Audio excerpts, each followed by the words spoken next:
every appointed senator will have to respect the will of the people if we want to remain to maintain any sense of legitimacy as a parliamentary body.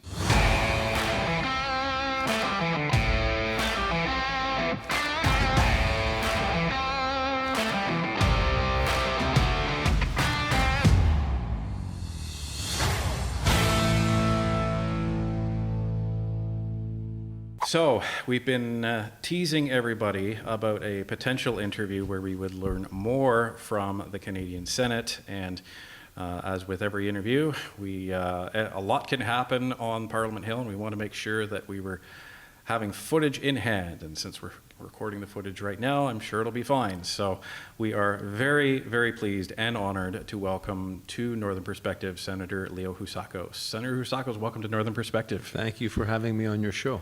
Thank you so much. You are the first senator that we've had on the show, and everybody says you're the best. So I'm very much looking forward to seeing why that is the case. And but from what we've heard is you're a straight shooter. You care about Canadian democracy. You care about what happens to Canadians, and you're just interested in making this a better country. So why don't we just start with, how did you become a senator, and how do you like it? Well, thank you, first of all, for those kind words. I hope I can meet the expectations that you've just created. How do I like it? I love it. Otherwise, I wouldn't be doing this. I gave up some very lucrative opportunities and jobs I had in my previous life to serve the Parliament of Canada. I had the honor and privilege of having been appointed by a Prime Minister I consider to be one of the best in the history of this country, the Right Honourable Stephen Harper. Mm-hmm. I was appointed in January 2009. And those that say that I'm a straight shooter, they're absolutely right. I've taken this opportunity to speak my mind, to come here and represent my constituents, the great city of Montreal that I represent, the beautiful province of Quebec, and this beautiful country from coast to coast to coast. Now, one of the issues that we've talked about with other MPs is a lack of education at all levels of Canadians in terms of how our government functions. I think most Canadians probably know the most about the House of Commons. Not too many Canadians know what the role of the Senate actually is, what the powers of the Senate actually is. So can you give us a little bit of an overview of what the role of the Senate is in a Canadian democracy? Parliament is at the core of our Canadian democracy. Sometimes people cross those lines that blur the line between government, which is of course our executive branch, and our parliamentary process, which we've inherited from the British, from the United Kingdom. Our parliamentary system is based on the Westminster model, which I adore. I'm a student of politics, have been my whole life. I studied political science at McGill University. And I think one of the great things that has come out of colonialism is our Westminster democratic system. Sometimes we criticize, of course, our colonialist past, and for good reason. But the one good thing that has come out of it is our parliamentary system. And you're absolutely right. Most Canadians don't recognize when they say the Parliament of Canada, that the Parliament of Canada is not just the House of Commons. It includes the chamber called the Senate. So like Westminster, like the Parliament in London, who has the House of Commons, they have the House of Lords, we have the exact same model here in this country. Now, the Senate, when it was put together in 1867 by the founding Fathers of Confederation, they gave the Senate of Canada the absolute same powers, privileges, and rights that the House of Commons has.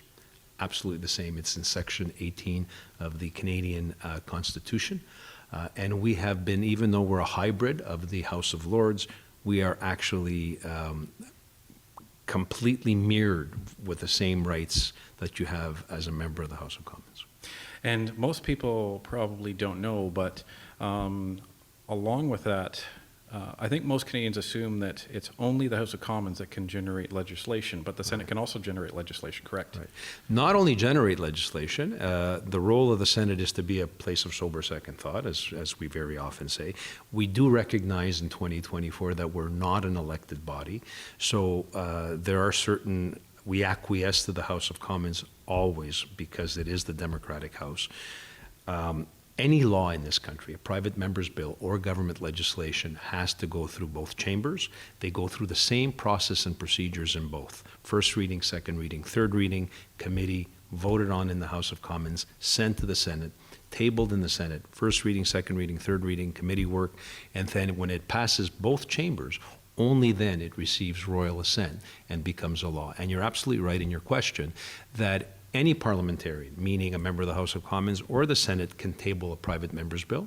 A bill can begin in the Senate, go through the process first, then be sent to the House, pass the House, become law, or start in the House, come to the Senate, and then become law.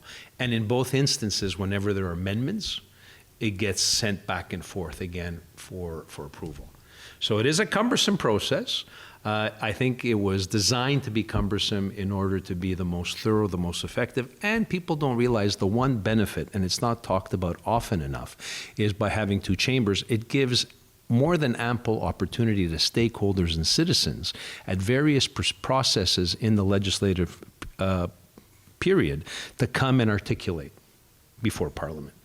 That is one of the benefit of having both chambers, not to mention the fact that one chamber being unelected, and I have to say my personal opinion is we have to start looking at some point down the line, either transforming our upper chamber into an elected body if it's possible to amend the Constitution, or abolishing it altogether, because I fundamentally am a libertarian and I fundamentally believe in 2024 that an appointed parliamentary chamber is rather archaic. So I got to be clear about that. But what it does offer, though, it offers the opportunity right now is to debate legislation and take it out of the pressure cooker of the elected House, which sometimes partisan politics hijacks good legislation. It's unfortunate, but it does occur. So sometimes the debate in the Senate can be more civilized, can be a little bit less partisan. Also, by virtue of our tenure, the fact that we're appointed till the age of 75, senators have a tendency and the liberty to express themselves a little bit freer from party lines and to the benefit of the region they represent, the province they represent, or the issue they feel deeply about. Well, and it's interesting because we hear the same sentiment from a lot of Canadians as well, is that there's growing concern over the appointment rather than the elected process of senators. So I think there's advantages to having a longer tenured senator, to your point. It's a bit more safe to, really say what you really think. So if we did go to an elected model of senators, do you think it would make sense to have, a term, longer than 4 years, for example, to allow them that freedom? I think it should mirror the process in the House of Commons. Unless you have tenure terms in the House, you shouldn't have terms in the Senate. If you get elected, you get elected. If you're the choice of the people, you're the choice of the people. That I feel strongly about. Perfect. Now, many Canadians don't necessarily know who their senator is. So how do Canadians learn about who is actually representing them in the Senate? Look, it's a concern I have had for many, many years that Parliament in our democracy only works when people engage. When there's apathy and disengagement, then it makes it very difficult. And what has happened is, because the Senate is an unelected body, because it has had some challenges in the past with scandals and so on and so forth, and the fact that there's a perception that it's not an accountable body, it makes it difficult to garner that support from the public. But what the public can do is engage. They can go on our websites. The Senate has taken measures since 2015 when we went through this terrible process during the Duffy scandal. You're too young, you might not remember it, but some Canadians might be old enough now to remember it. It's almost 10 years. We took some giant steps to make the place more accountable, more transparent. We've made great efforts to make all debates and deliberations public. We have used the new digital platforms to connect with Canadians as much as possible, to show them the added value that senators bring to the parliamentary process. As a result, I think there has been more interest. That's why we're here with Northern Perspective having this discussion. Also, Canadians and stakeholders are realizing when they can't be heard effectively in the House of Commons for a variety of reasons, they get a second opportunity in the legislative process in the Senate of Canada. And they're starting to realize that their local senator, though not elected, represents their interests, can articulate on their behalf, can amend legislation, can bring issues to the House of Commons, to ministers, to departmental officials, and more importantly, give them a focus and a forum to push their ideas forward. And for those interested, the digital platform where you can watch Senate debates similar to the House of Commons is on a platform called SenView. So many of you now know about the platform for the House of Commons called ParlView. The Senate version is SenView, and you'll be able to find that as a link in the description. And there's many different debates that I would encourage people to take a look and follow along as the new legislation comes through the fall session, and especially follow along when we do get a conservative government and we start to see legislation pass from the House through the Senate. So, what changes, from your perspective, were made to the Senate under the Trudeau government, and do you think they are beneficial? Look, I think the changes made by the Trudeau government in regards to Senate reform have been cosmetic. I think it's been an exercise in navel gazing, and I think the more they pretend things have changed, the more they've stayed the same. I've been clear about this. I've been outspoken about this. They have created a facade of independence. But when you look at the voting percentage, if you look at the voting patterns of the Senate appointees, 96% of the time they're voting for government legislation. They very rarely criticize the government. I also want to highlight part of the role of any parliamentary chamber is to hold the executive branch of government to account. You never see them exercise that particular role either. So independence comes from the fact, as I said earlier, of our virtue of appointment and the fact that you can speak your mind and stand on the values and principles you believe in. The group of appointed senators, minus a few exceptions, by and large, have toed the party line. They pretend to be independent. They pretend not to sit in the Liberal caucus. And very many of them, I also have to highlight, have had a history where they've made political donations, and it's been to the Liberal Party. They've been candidates, and they've been candidates for the Liberal Party. Just today, we're going to be swearing in a new Trudeau appointee who's ran 2 times in Saskatchewan as a Liberal candidate, defeated Liberal candidate, and the reward for that, of course, is to be appointed to the Senate. No different than what previous Conservative prime ministers have done, where they've rewarded party stalwarts for their support. And it also makes a lot of sense. I don't criticize this, that any duly elected prime minister wants to put in the Senate of Canada senators that represent the political ilk of that elected party. But where I draw the line with Prime Minister Trudeau is the lack of transparency and authenticity by carrying on this charade that his appointed senators who speak like Liberals, vote like Liberals, keep quiet every time it's incumbent on us to criticize the government for things they do wrong, but yet they pretend to be independent. And do you think it weakens the Senate in that regard? Because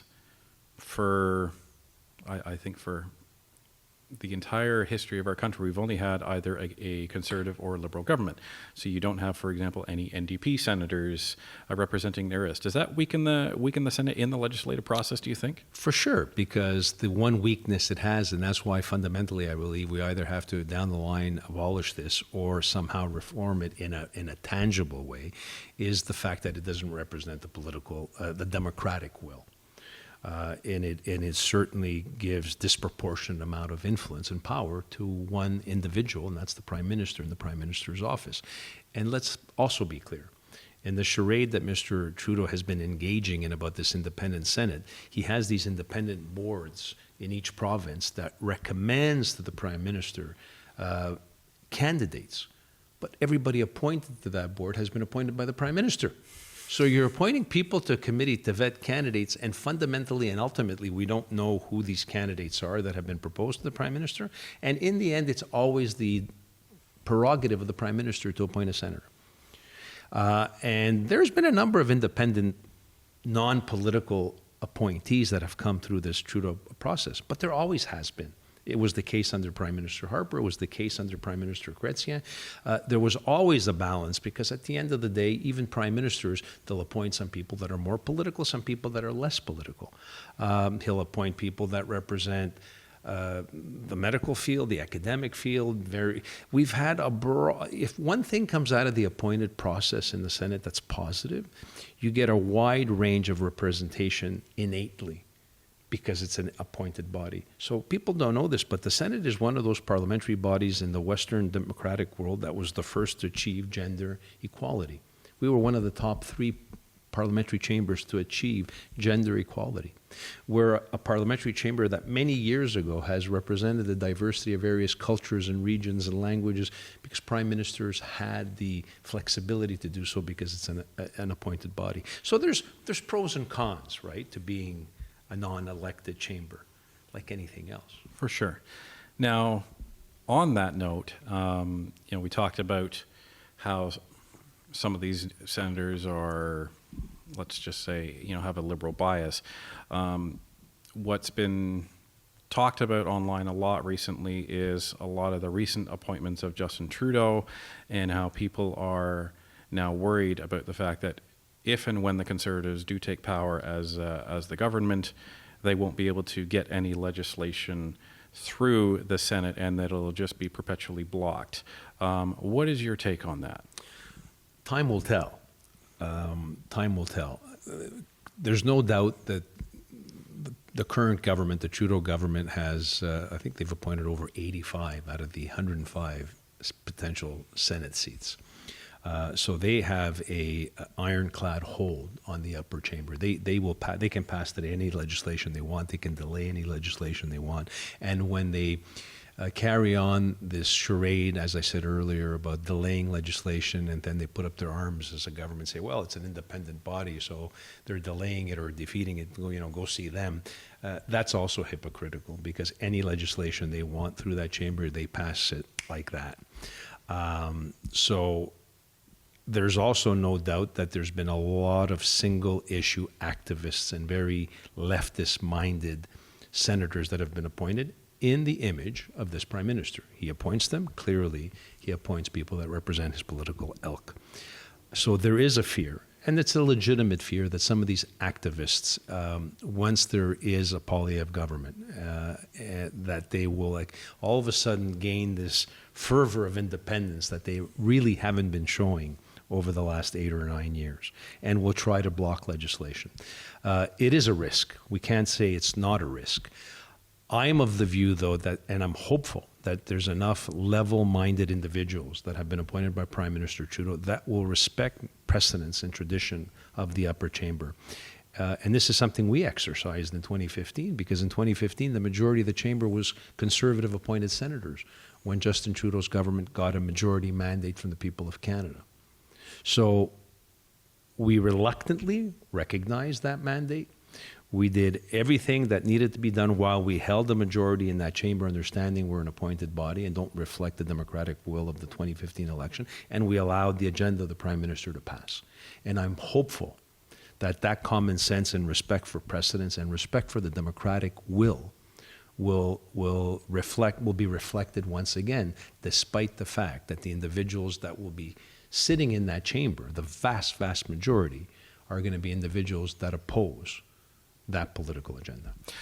Well, and I would also say that if the Senate chooses to look at blocking legislation rather than passing it per the mandate of Canadians across the country, I would say that Canadians will remain very engaged in this government and may even start to see calls for the abolishment of the Senate because it would be demonstrating itself as a hyper-partisan, ineffective body of the government. And that's where senators have to be careful. Yeah. And as I said, in 2015, where we were like 65 Conservative senators, we were not pleased with the outcome of the election, but we respected the outcome of the election. And I implore that the current Liberal-appointed senators to do the same. Fundamentally, we're there to express a sober second thought, and the only time I genuinely believe constitutionally the Senate has an obligation to stop government legislation is if a majority of senators genuinely believe the legislation that the government is trying to pass is against the interest of the overwhelming majority of the Canadian public. Now, one of the things that we talked about off camera right before was the Salisbury Convention. Yes. And for those that don't know, so the Salisbury Convention essentially says that what the Senate is supposed to do is to respect the will of the people as a result of the platform that the party that's taking power essentially ran on. So if they ran on abolishing the carbon tax, then the Senate doesn't have any justification to block said bill. But you told me something interesting in terms of the Salisbury Convention versus the constitutional rights of the Senate. Yeah, very few people know this, but when the Parliament of Canada was constituted, the Senate of Canada was given the exact same rights and privileges as the House of Commons, which gives an enormous amount of influence to senators and the Senate. And because we're an appointed body, it also, I think, puts an enormous amount of responsibility on our shoulders. Section 18 of the Constitution has created, it gives the powers of to the Senate the exact same powers that the House of Commons in Westminster has, which is the exact same section which gives the rights and privileges to our House of Commons. But the exception is, through the years, through precedence and tradition, first of all, we recognize that we can never defeat money bills. The Senate can never also put forward money bills where any piece of legislation requires funds, for example. And that, again, respects the will of the people. No taxation without representation, which is at the core of our democratic system. So, the debate goes on, when do we exercise that power? And there have been instances where the Senate has defeated government legislation. But like I said, it was very few. You had to be certain that when you do that, that you have the overwhelming will of the public behind you as an institution.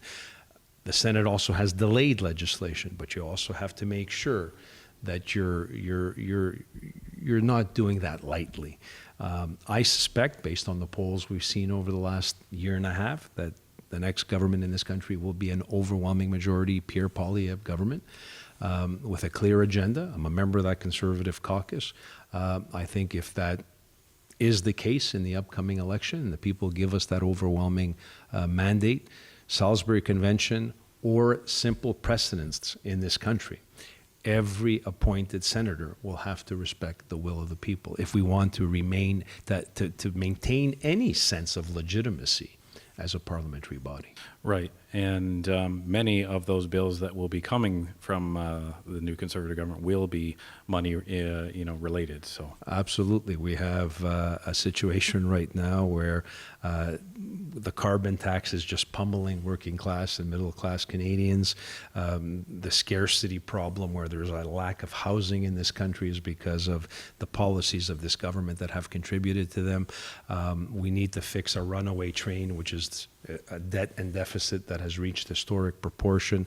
And of course, as a result of the difficulties in the economy, we've seen an explosion in crime, particularly in our urban centers across the country, that need to be addressed. And particularly young people are looking now to our institutions, the Senate, the House of Commons, and a future government to really resolve the biggest problem we have, and that is a young generation of Canadians that have been relegated to living in the basement of their parents' homes, or even worse, their grandparents' homes. And it's sad that for the first time in the history of this country, young Canadians cannot aspire to doing as well as their parents and grandparents. Yeah, it used to be I would say, a mark of shame if you were still living at your parents' home when you were in your 40s. But now, for some Canadians, it's become a necessity and a way of life. Otherwise, they would be homeless. Absolutely. So, now let's talk about some more positive things. So you've been a senator since 2009. In that time, can you pick out one event or one thing that you've done that you're most proud of? Without hesitation, Bill S-203. It is a bill that I tabled, which basically calls on the federal government to put into place a national framework on autism. It is a cause that's important. It is, again, I said earlier, I feel as a senator it's incumbent on me to be a voice for people that haven't been adequately heard in the House of Commons. The autism community hasn't been adequately heard in the House of Commons, provincial legislatures across this country and territories. And myself and many of my colleagues have taken on this issue. It was one of the most heartwarming moments in my career when I got the bill passed in a very expedited fashion through the Senate, historically expedited fashion through the House of Commons.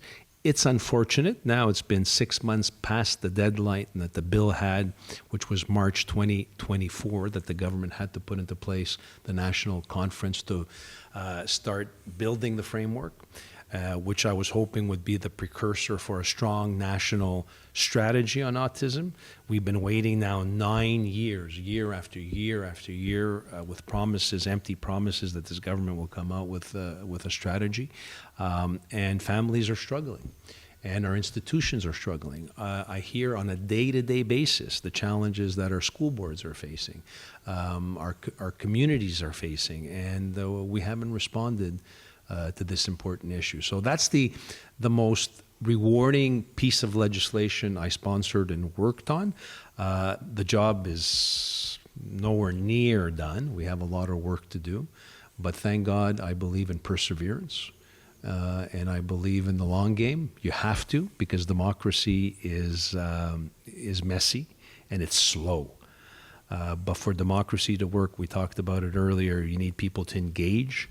You need parliamentarians to be dogs on a bone and not give up on things that they believe in. And again, virtue of my tenure, I'm here for a long time. Since I couldn't get very far with the Trudeau government in tackling this issue, I know that Pierre Poilievre and the Conservative caucus have this as one of their priorities, to do tangible things to help families that are dealing with this issue. Yeah, because we see this every day with our family and our son. The biggest problem, I think, in Canada when it comes to autism is it's the Wild West, and there's nothing is regulated. Every system, whether it's the school, whether it's the hospitals, whether it's the private speech pathologist or any therapy in between, it's all disconnected. And there are ways to fix it, but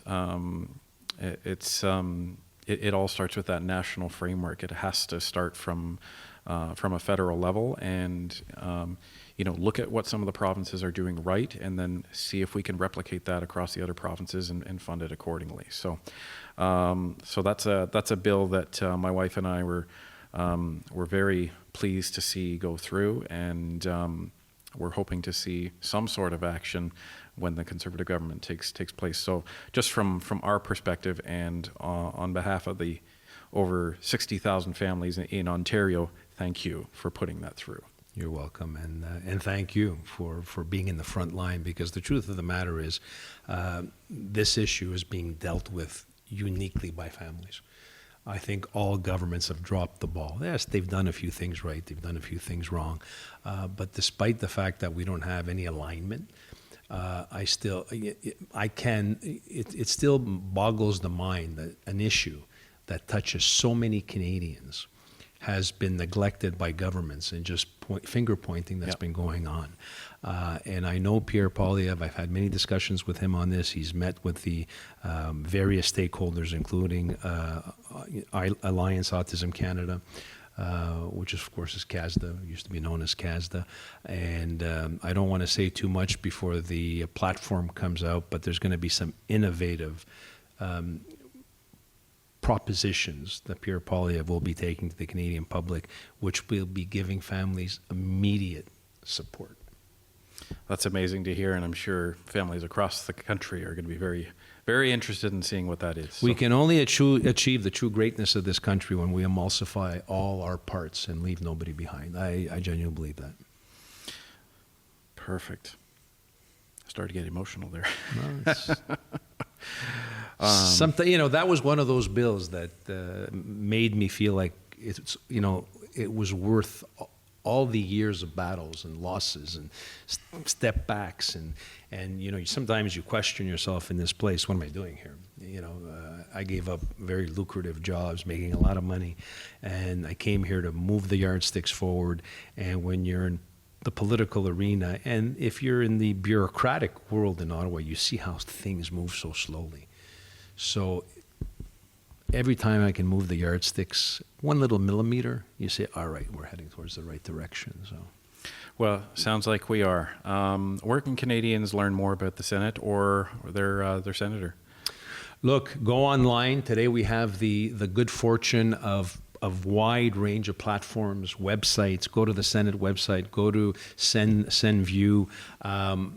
Listen to great shows like Northern Perspective, which this is my first time on. I'd love to come back, and I'm sure introduce many of my colleagues to this wonderful show.